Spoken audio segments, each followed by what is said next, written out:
ñu dem ca Muawiya ibnu Abi Sufyaan moo doon xëccoog Aliyu xilaafa yonent bi et pourtant seytaane mujj na ko dimbale ba mu génne ko kër Aliyu yóbbu ko këram xilaafa bi seytaane dimbale na ko yàlla dimbale wu ko mais seytaane moo ko dimbale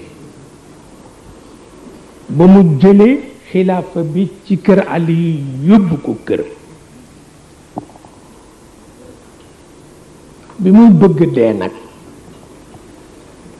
am ku ko ni ban satisfaction nga am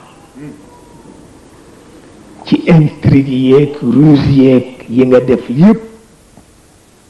pour yóbbu xilaafa bi ci sa kër ban satisfaction nga ci am mu ni ko benn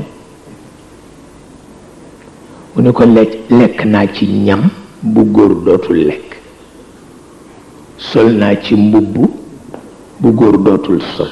denc naa ci alal bu góor dootul denc jël naa ci jigéen bu góor dootul jël foofu la yem maa ngi dee ci fan yii lekk ga dem mbubb ya dem denc ba dem jigéen ña dem maag son borom rekk ñu taxaw kon nag awma ci benn satisfaction waaw li ma ci xam te xam ko rek mooy ëllëg a ngi ñëw ñu tudd ay sëtam te duñu tudd sama sët waaw